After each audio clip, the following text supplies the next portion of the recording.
Welcome to the Butterfly Effect. I'm Chris Horner. This is stage 13 of the 25 Tour de France, brought to you by Baker Tilly. Big shout out to Baker Tilly for sponsoring every episode of the Butterfly Effect for the 25 Tour de France. Now let's get into today's second individual time trial, the 25 Tour de France. At 10.9 kilometers, I'll call it just a hair under 7 miles in length, but they're going up to Peyregoud here, which is a big climb with 8 kilometers at just about 8%. Well, I'll give it about 7.8%. But the final of the pitch is going up to 15% sections up to the finish of the stage to figure out who's going to win the individual time trial. You know you got to have some good legs for the last 8 kilometers.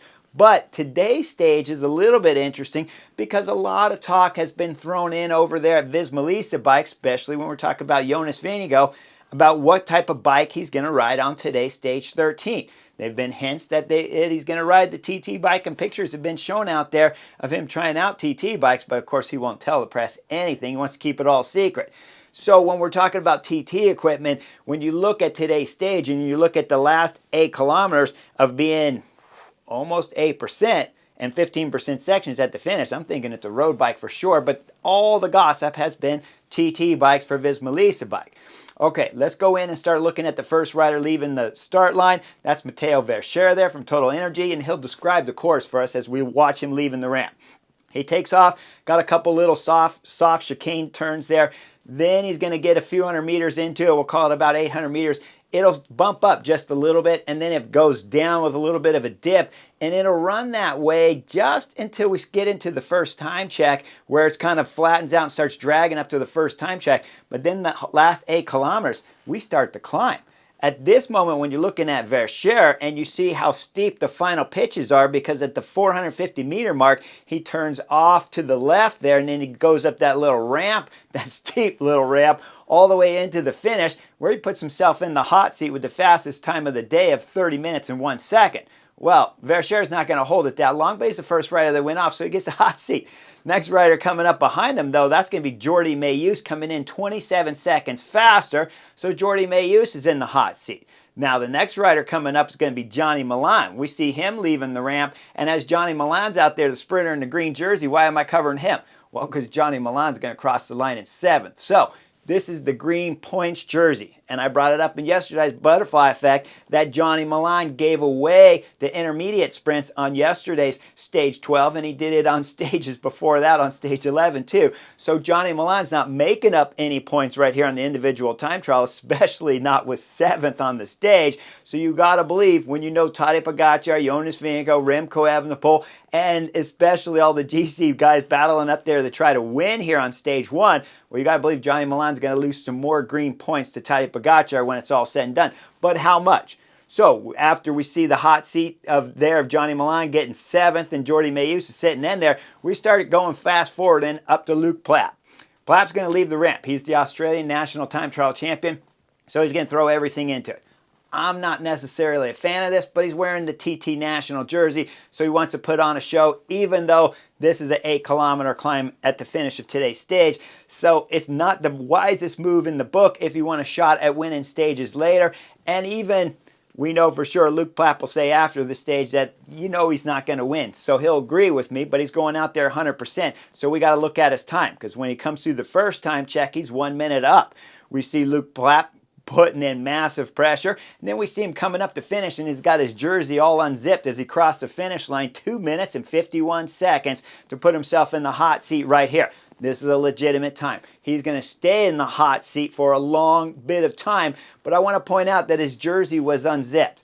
So when we start looking at different things, when we start looking at Luke Plapp, and he's got a disc wheel on the rear of his bike, but his jersey's unzipped at the top of the climb, well, you're kind of losing some aerodynamic benefits right there. So if you're going to go aero, you got to go aero. He was on a road bike with a disc wheel, but he's got his jersey unzipped. Okay, we go up a little bit further, and we start looking at Quinn Simmons. As Quinn Simmons is flying out there, he's got his hair all over the place. It's out there big time, right? So the best way to tell how windy it is and how much aerodynamic advantage you get from a TT bike is first to figure out how much wind is hitting. Well, when we look at Quinn Simmons and he's leaving the ramp, yeah, sure, you can see the hair flowing just a little bit, but once he gets up into the climb, you see his hair just kind of hanging on his shoulder, and he's got a lot of hair there, right? It's not looking like Chris Horner from the Butterfly Effect. So we go Quinn Simmons again as he's coming up to the finish, and we see him high-fiving everyone, and his hair's literally drooped over his shoulder, so it's not that windy. Do you really need a TT bike? Quinn Simmons gets a little bounce into the pedals there, and his hair's moving around a little bit, but that's just because the kid's bouncing on the pedals. He crosses the line, he's going to lose 3.5, 4 minutes. Who cares what his time is? But we know, with his time being a little bit slower, that you got to add in the slower pace that he's going up the climb and add that to his hair. But his hair's not moving, so I don't think if he's going a kilometer or two faster up the climb, his hair is going to be blowing out there in the wind or something like that, looking like Marilyn Monroe did when she's stepping over the vents there in the New York City. Well, we go up to the next riders to start leaving the ramp. We got to cover Jorgenson. The American rider Jorgenson's Viz Melissa bike. When he leaves the ramp, we see him, and he's got an Aero helmet on, but it's an Aero road helmet, not that monstrous thing that they're riding the TTs. So Jorgenson's leaving the ramp. He's heading out on the pedals, but Jorgenson's setting some times out there. When he comes through the second time check, he's 1 second faster than Luke Plapp. Now, Jorgenson's throwing down all the way to the finish at today's stage, but it's going to start going red once he nears the finish line, and we see him cross the line 3 seconds slower than Luke Plapp. So you know Luke Plapp's running a pretty solid time. Next rider we want to cover, this rider, Primoz Roglic, number 2 ranked rider in the world. All the commenters keep telling me, not all, a lot of the commenters keep telling me I need to bump Roglic to 3rd and Jonas Vingegaard to 2nd, and some say I need to bump Roglic off the first page. Not a chance am I bumping a rider that just got done wearing the pink race leader's jersey at the Giro d'Italia not once but twice before he crashed out. Remember, that was only weeks ago, so you're asking a tall order for Primoz Roglic to come into the Tour de France and then dominate here after crashing not once, not twice, not 3 times, but 4 times at the Giro after wearing the race leader's pink jersey. So no, I'm not bumping him from 2nd, and when we start covering Primoz Roglic, you'll understand why, because Primoz Roglic is flying. The guy is riding a TT bike right now, doesn't have the Aero wheels on, and doesn't have a TT helmet. He's running a little bit cooler right now so he can get the wind and stay cool when he goes up the last 8 kilometers of today's stage. But when he comes through the second time check, he's 30 seconds up of the time of Jorgenson. Now, Primoz Roglic is throwing down as we see him coming into the final stretches. He's still got the spin on the pedals there, and he's just running RPM super hot all the way up to the line until he crosses the line, 37 seconds up to put himself in the first position. When we look at his time at 24:20 right now, we know Primoz Roglic has set a fast time up there. But while he was out there, we got to start looking at Remco Evenepoel that was sitting in the seat getting ready to take off while Jonas Vingegaard and Tadej Pogacar, 1st and 2nd on the general classification, are on their bikes there warming up right next to the stall before they get ready to take off. Well, we go up to Remco Evenepoel leaving the ramp, and he's on his TT bike right now. We look at the Belgian rider up there as he's throwing down. He's going to come through the fastest time check ahead of everybody right now to be leading here at stage 13 on the individual time trial. But things are going to start going bad for the Belgian rider. As he gets up to the second time check, Remco Evenepoel's 26 seconds behind the time of Primoz Roglic. While he was out there, we start looking at Jonas Vingegaard leaving the ramp, and this is important. Jonas Vingegaard's taking off on his TT bike, and he's got that massive, ugly TT helmet on as he's leaving the ramp, and he's running 1x. Now, do you really want to run 1x on this stage? I don't know. When we start looking at the jersey unzipped, the Plapp back there, clearly aerodynamics isn't that important when we're going up the final part of this climb, and it must be getting extremely hot. So I question whether if I want the big helmet on, and I question if I want the TT bike. And when you look at the hair that wasn't flowing from Quinn Simmons, you got to wonder, is the aerodynamics really that important? Well, when it comes to the 1x, we'll cover that too, because when you get on the final climb, I do not like 1x. When we look at the gear selection, the back cog there for Jonas Vingegaard as he's on the flatter section and the early parts of today's course, we see that he's got the last 2 cogs on the back there have massive jumps. So that means you might not be able to find the perfect RPM revolution in your pedals when you're going up the final climb at the crucial moments, especially at the finish of today's stage. I always want the perfect revolution. That's why professional riders like 2x, because you can pick and get the exact RPM that's perfect for your legs and for your body's rhythm on this stage. But Jonas Vingegaard and Visma Lease Bike prefer running a one by for sure because they're sponsored by SRAM. So when we look at Jonas Vingegaard and he comes through the first time check, we know that he's about 3 seconds off of the time up there of Remco Evenepoel, but we know Remco Evenepoel is going to go bad soon. So Jonas Vingegaard still throwing down on the pedals, comes through the second time check, at 20 seconds faster than anyone on today's stage 13.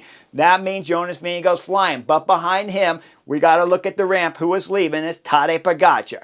They're leaving at about 2-minute intervals, and the Slovenian drops off the ramp and back the film up just a hair because as the official there hit 1 second, Tadej Pogacar's hand moved quickly over from the center of his bars over there to reach where the brake levers are. And when it went 0 seconds, Tadej Pogacar exploded out of the ramp. I mean, he looked like he was sprinting right off the top of the ramp and down the ramp, and the Slovenian is throwing down right now on stage 13. We see the Slovenian cutting through the chicanes here early in the stage as he's rubbing the corners, getting maximum speed. Tadej Pogacar's flying, but he chose not to use a TT bike and no TT helmet.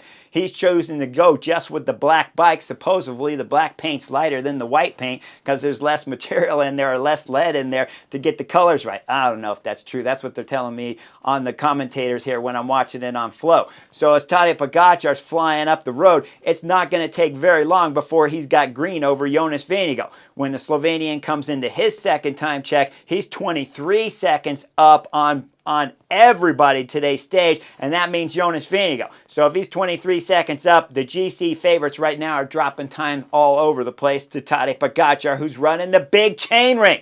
He's still got a couple kilometers, 3 kilometers to go, and he's in the big chain ring at this moment going up this climb. He doesn't care about aerodynamics, but he does care about power on the pedals because Tadej Pogacar's throwing everything into it while he's wearing the race leader's yellow jersey.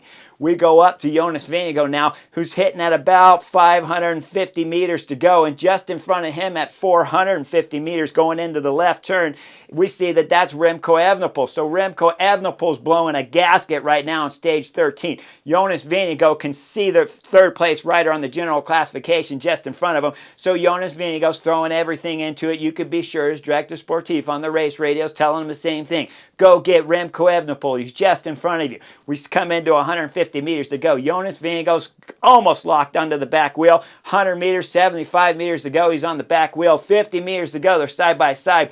By the time they hit 25, Jonas Vingegaard has dropped Remco Evenepoel, the time trial specialist here for Pseudo Quickstep, is losing over 2 minutes to Jonas Vingegaard as Jonas Vingegaard crosses the line 44 seconds up on the time of Primoz Roglic to set 23:30 seconds as the fastest time on today's stage 13. More importantly, though, just behind Jonas Vingegaard at 3-4 seconds, Remco Evenepoel crosses the line for Pseudo Quickstep. That means he lost over 2 minutes to Jonas Vingegaard. Jonas Vingegaard had a flying time up here, used the TT bike and the TT helmet. I don't know if it's the right call, but when we go further down the road, we're going to find out because Tadej Pogacar's flying.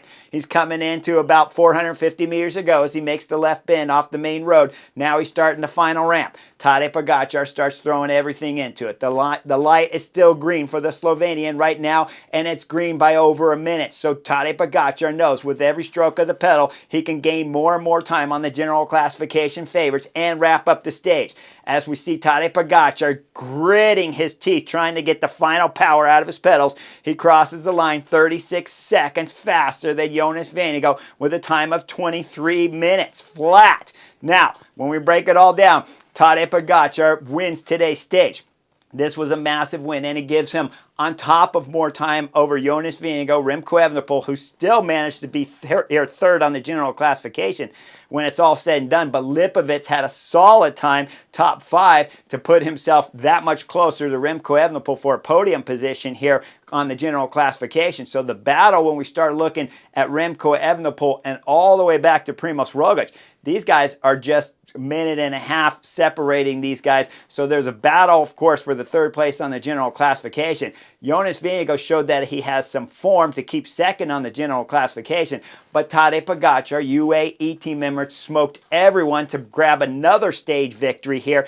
And to top it off, he already had the KOM jersey, but now he gets more time, more points for the green jersey too, because of course Johnny Milan's not sitting in the top 10 after today's stage 13 of the Tour de France. So when we start dissecting tomorrow, when we get back into the second real mountain stage of the Tour de France here, we know that UAE team members are down Almeida. That's a crucial thing. So what is that telling all the other riders right now here at the professional peloton in the Tour de France? It tells me that without Almeida and with Sivakov still getting dropped on yesterday's stage a little bit early, well, Tadej Pogacar has 5 guys that he can depend on, and he cannot use them to their absolute max right now, because without Sivakov being 100% and certainly with no Almeida there, so you don't want to have anything go wrong here at the Tour de France, because you got enough time right now to wrap up the 25 Tour de France and win your 4th Tour de France if you're Tadej Pogacar and you don't go bad.